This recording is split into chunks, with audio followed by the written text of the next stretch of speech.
Shalom, selamat malam, amang-inang yang dikasihi Tuhan Yesus Kristus. Malam hari ini kita akan mendengarkan firman Tuhan. Sebelumnya mari kita berdoa. Damai sejahtera Allah yang melampaui segala akal, itulah yang memelihara hati dan pikiranmu dalam Kristus Yesus Tuhan kita. Amin. Malam hari ini kita akan merenungkan firman Tuhan dari surat Efesus pasal 5 ayat 21 sampai pasal 6 ayat 9. Dari ayat firman Tuhan ini saya hanya akan membacakan beberapa ayat dan mari kita renungkan bersama. Beginilah bunyi firman Tuhan. Ayat 21, dan rendahkanlah dirimu seorang kepada yang lain dalam takut akan Kristus. Kasih Kristus adalah dasar hidup suami istri. Ayat 22, hai istri, tunduklah kepada suamimu seperti kepada Tuhan.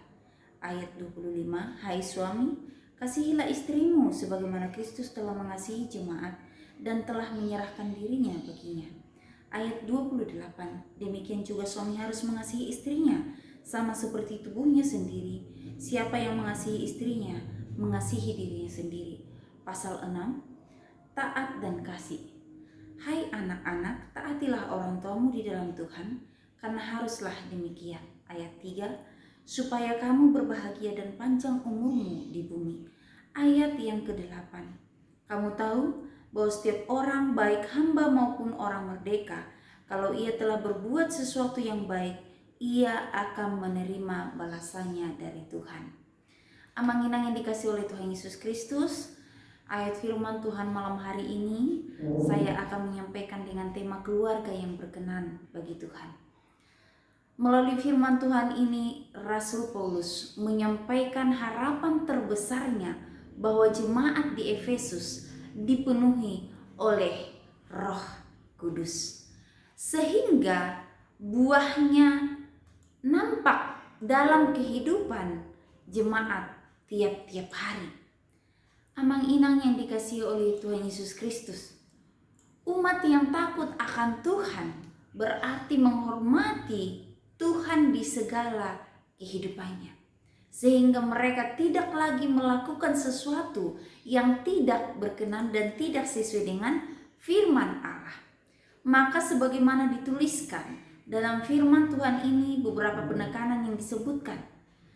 Tadi yang pertama, hai istri, tunduklah kepada suamimu seperti kepada Tuhan. Yang kedua, hai suami, kasihilah istrimu sebagaimana Kristus telah mengasihi jemaat dan telah menyerahkan dirinya kepadanya. Dan kemudian, hai anak-anak, taatilah orang tuamu di dalam Tuhan, karena haruslah demikian. Amang-inang yang dikasihi oleh Tuhan Yesus Kristus, dari ketiga ayat ini Paulus menerangkan dengan jelas kalau peran istri, peran suami, peran anak itu memang berbeda.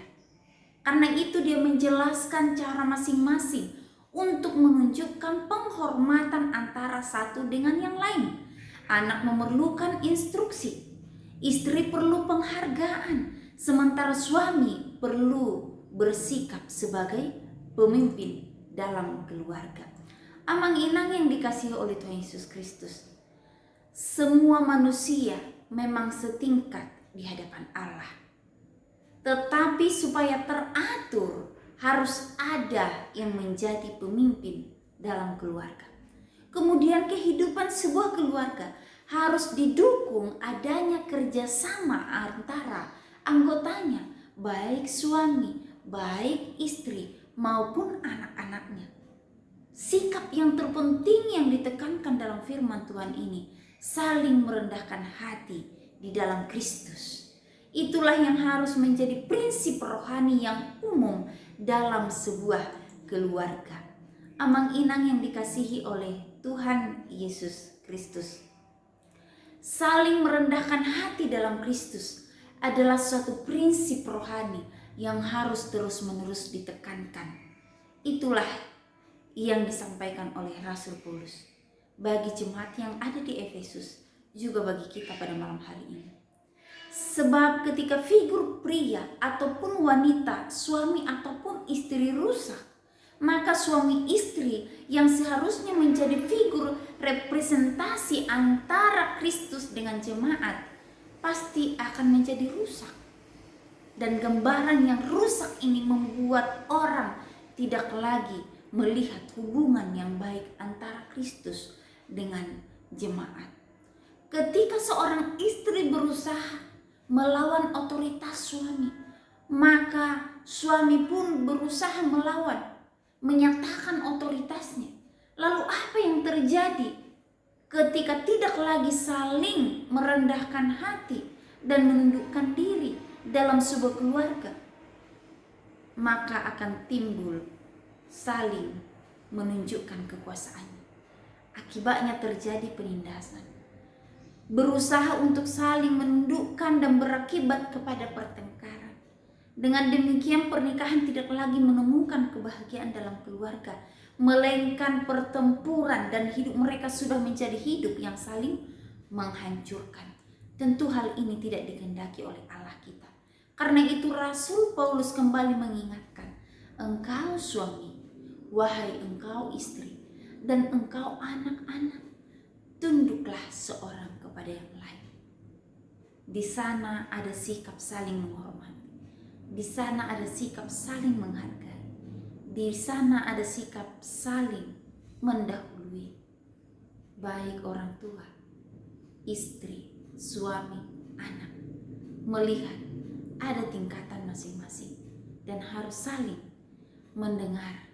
mendengarkan perintah, mendengarkan aturan dalam sebuah keluarga, supaya keluarga itu menjadi keluarga yang maju, keluarga yang kudus, dan keluarga yang berkenan di hadapan Allah.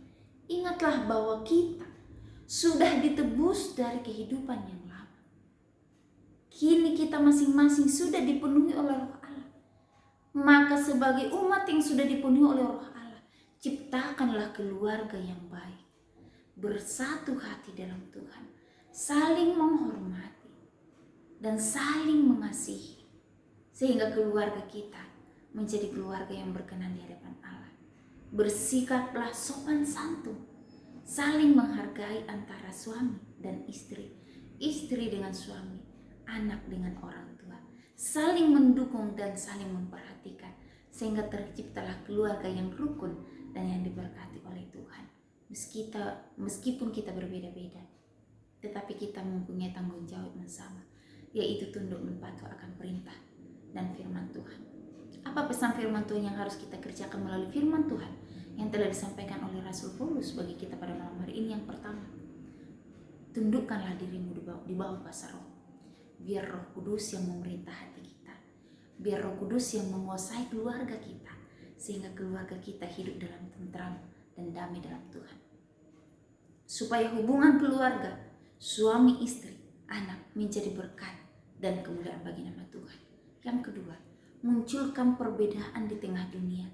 Jadikan keluarga kita menjadi teladan menurut ajaran Yesus Kristus. Ciptakan relasi yang baik dalam keluarga kita, terlebih relasi dengan Tuhan sebagai dasar membangun keluarga yang rukun dan damai.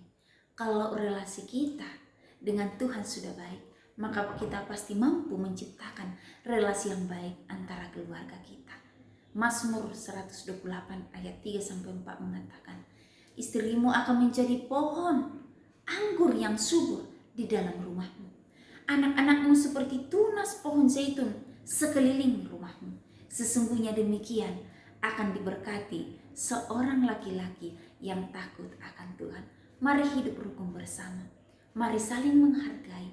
Mari saling menghormati. Maka keluarga kita akan menjadi berkat dan terus-menerus diberkati oleh Tuhan. Amin. Mari kita berdoa. Bapa dalam kerajaan surga, firman-Mu pada malam hari ini mengingatkan kami kembali bahwa kami sebagai keluarga Allah, suami, istri, dan anak dalam satu keluarga telah dibentuk oleh Tuhan dan dipenuhi oleh Roh Kudus, Allah yang berkuasa. Terima kasih Tuhan, biarlah kehidupan kami menjadi keluarga yang layak di hadapan Tuhan, menjadi berkat bagi orang lain. Biarlah firman-Mu ini tertanam dalam kehidupan kami, sehingga dalam keluarga kami terciptalah kedamaian dan tenteraman. Terpujilah Engkau Tuhan, malam hari ini kami akan istirahat. Biarlah Tuhan memberkati kami, memberikan kedamaian dan ketenteraman. Inilah doa kami Tuhan, ucapan syukur kami. Dalam nama Tuhan Yesus kami sudah berdoa. Amin.